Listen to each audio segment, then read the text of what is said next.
السلام عليكم ورحمة الله وبركاته. أكم جرتنا جيا فيا أه...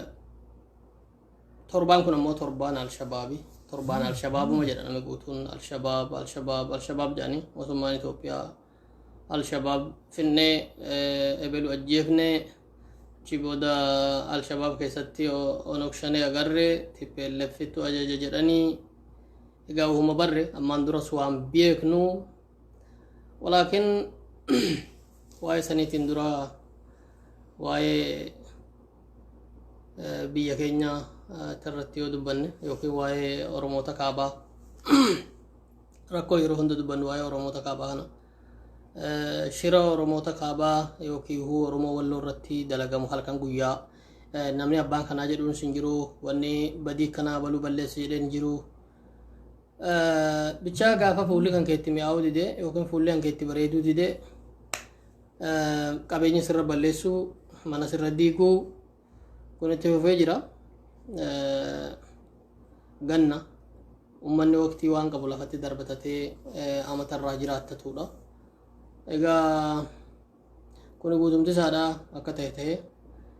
carraa keenya tahee carraa gannaa maani sirra diggamu qabeenya kan kee kan facaafatte sirratti badleeffamu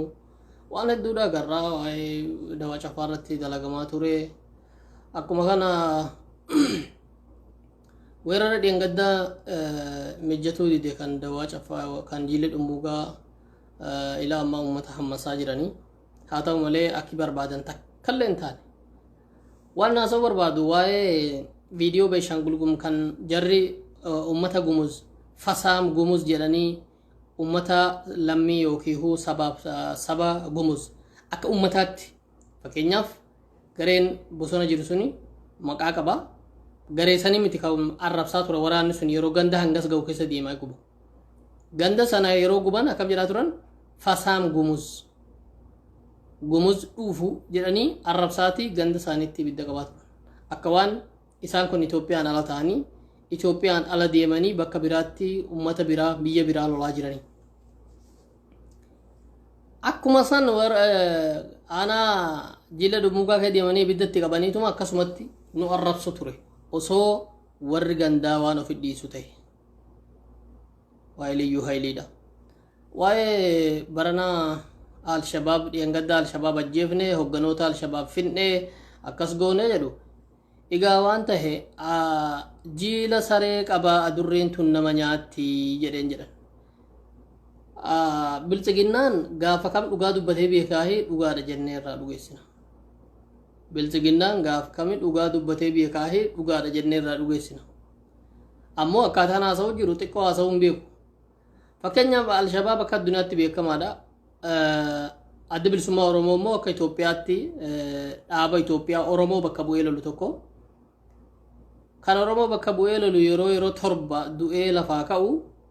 ka akka addunyaatti akka al-shabaab ammoo hidhannoos ta'ee leenjiis akka addunyaatti kan fudhate immoo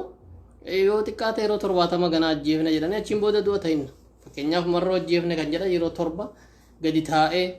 akkuma kiyya kanatti taa'ee akkanatti miti akka nama marroo ajjeesetti taa'ee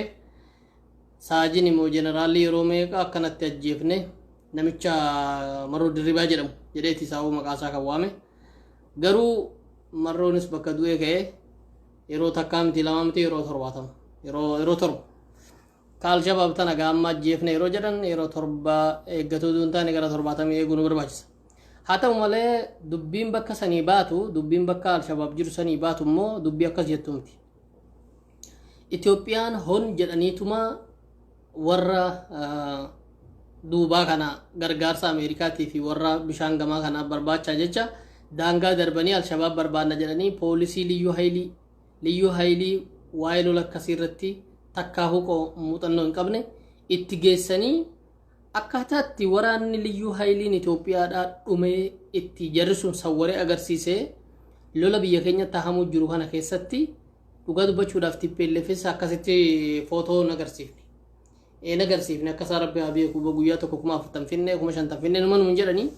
footoo akkasitti takkaan agarsiifne jechuudha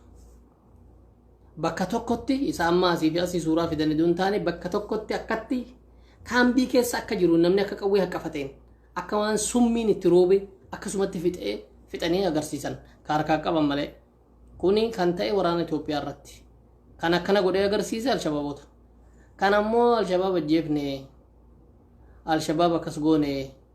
hoogganaa isaanii kan miliyoona meeqa Ameerikaa yoo nama bakka inni jiru nutti hime jette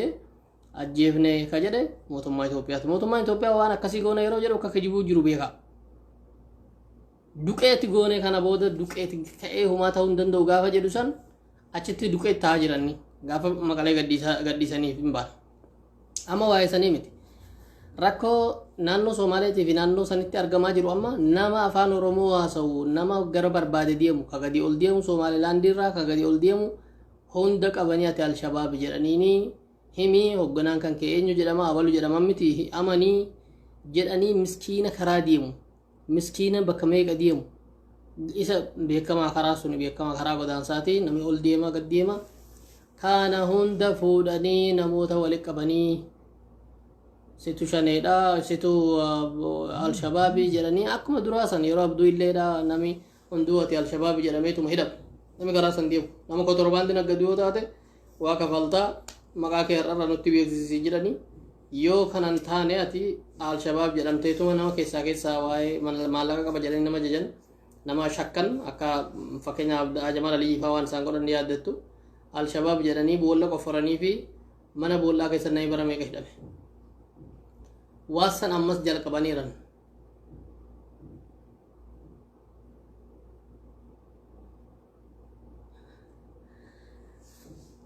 kanaafuu wanni halkanii guyyaa akkasii akkana abona sodaachise akkasii jedhanii waa'ee sannu taasaanii waa'ee kanaati haqiiqaan lafa jiru amma maqaa jara saniitiin nuhi ummata fixaa jiran ummata guuraa jiran ummata karaa deemu ummata baqataa waraqaa qabu waraqaa baqataa Somaalilaandii keessuma keessa waraqaa baqattummaadhaa warra qaban guuraa jiran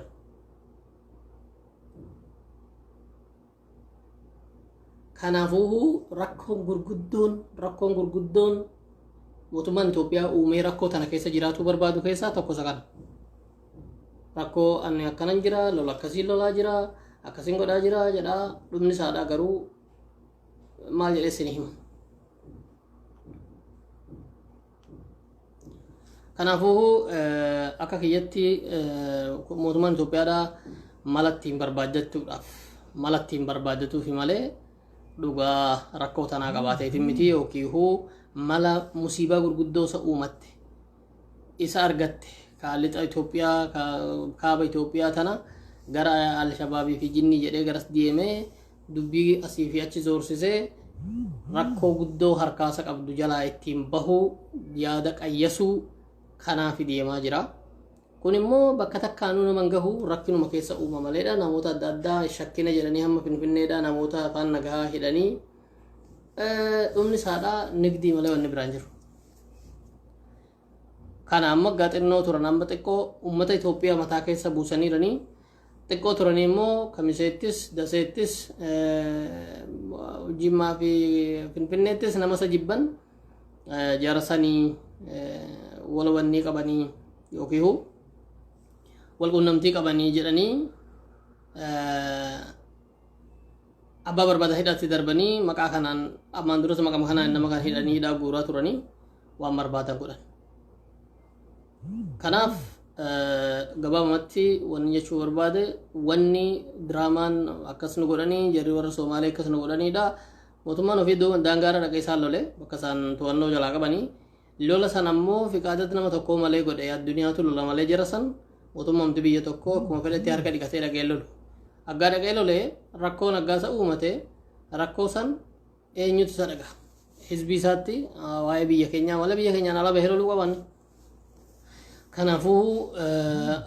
abbichuun rakkoo uumee rakkoo keessa jiraatu barbaada. Rakkoon inni uumee keessa jiraatus ammoo eessaan akkasa gahuugaa namuu beekamaadha. Waan achi keessa jedhame keessa OLA keessatti agarree yookiin ABO shaneen achi keessatti agarree warra harkaan qabna jedhan isaan namoota baqattoota Somaalilaandii fi eessa deeman kan waraqaa HRC qaban fuudhanii UNHRC qaban fuudhanii waraqaa irraa guuranii akkas akkasii ati jaraajii hidhannoo qabdaa jedhanii. Okay. Inni biraa immoo inni biraa ajaja dhageeffadhaa. Dhaabni maqaa dhahaa jiru kun dhaaba addunyaati. Dhaaba addunyaa warra dheengaddaa guddaan sheekni isaanii ajjeefamanii beektu warra dhaaba akkasiisan jechuudha. Dhaaba san gadi garagalee dhaabni suni TPLFin ajajama jechuun inuma barre manfasii jedhan sanii warri beenta jedhan sanis yaa jarri TPLF kun. Kanaaf halkanii guyyaatti nu goyyomsuu akkas jechuu wanni barbaade yoo ta'e yoo fincaanis bakkaatiin barbaannetti si dhufe jaruma kanatu akkas godhee haga jechuudha. Inni kun Itoophiyaatti waan barree inni nama akka addunyaatti doolaara miliyoona 5 tokkomaa isaadhaa gaafatamu immoo moonee yookiin ajjeefne jedhu kunis kijibuma marroon 7 ajjeefame san keessaa tokko ganaa tokko jennee jalqabne. Inni kun hoogganaa warra garaatti wanni hidhatee nama ajjeesuuti malee akka marrootuu miti. Kanaafuu gabaabamatti inni kun yeroo 70 ajjeefne jechuu eegnaa jechuudha. Fakkeenyaaf addunyaan miidiyaaleen addunyaa gurguddoon waa san harkaan fuune Itoophiyaa matu jedhee achumatti BBC'n keenya sun jira kan afaan keenyaan guyyaan hunda waa'ee masaalaa dubartiitiif maal haasa'u suni isa saniin ala miidiyaaleen gurguddoo waan kana harkaa fuute akka sheekaa isa kaleessa guddaa akiraa deeme jedhamee sanii yookiin jarri ajjeefne jedhanii sanii dubbicha harkaan fuune maaliif inni ragaan hin jiru. Kanaaf diraamaa hojjechuun ammallee itti fufeeraa. Kana booda musliimoota immoo karaan itti Oromoo karaan itti dhiitaniin karaa kana argameera. Amma karaa jaalmarrooti. Jaalma ati gargaaraa yookiin yaada jaraa qabda jedhamee abbaan barbaade hidhamuudha. Amma immoo wanni biraa bahee yaada jara kanaa qabda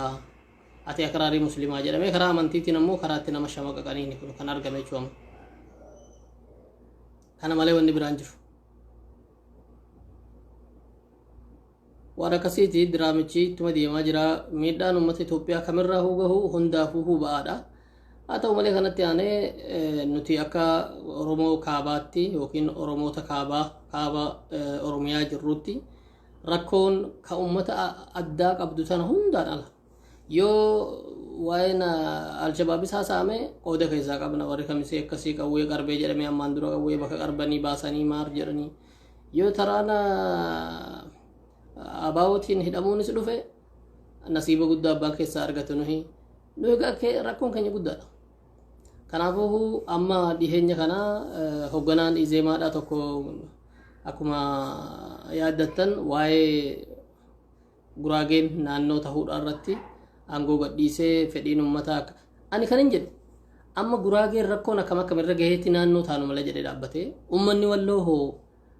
gaarii waan akkam ta'u argatee jennaani waa'ee naannoo Amaaraa kanaallee irraa fottoqne jechuu gaafii kana maaliif dhiise yookiin gaafii kana namni gaa dubbate maa harkaan fuune hedduu dhugama dubbachuudhaaf bakka buutuu mana mariidhaa deengaddaa mana marii naannoo Amaaraa gaafiin nuti ammaan dura gaafanne takkallee duban deebiin kan biraa gaafatuu dhufna namni nu jalaa kaasee hin jiru yeroo hunda gaafanne turre waa'ee qawwee waa'ee misoomaa waa'ee karaa dawweetti baasuu akka shanee balleessanii gaafii kana hunda numa gaafannaa gaafiin takkallee nu deebi'e hin jiru gaafiin kam dumaas jiru kan biraa gaafannaa jette. Okay naannoon tokko gaafii ati gaafattellee siin deebifne akka mana maree tokkotti mee akkuma bakka bu'oota mana maree isaaniitti godina kanaaf zoonii kanaaf baaga deebiin hin deebifamne naannoorraa gaafiin misoomaa baaga hin deebifamne gaafiin nageenyaa silaa hin jiru agarre isaan waraanuma nutti bobbaasuu malee misoomaaf nu yaadan qaban. Gaafa san maaltu nu dhowwe dubaa akkuma warri Guraageedhaa kinoo har'a gadi taa'anii murtii meeqa gadda murteessan murtiin bara meeqa eega murteeffame dhaabbatanii naannoo taanaa nuti uummata Dabuub kanarraa dhuga dubbachuudhaaf uummata Dabuub keessa namni nuti uummataa olii jedhee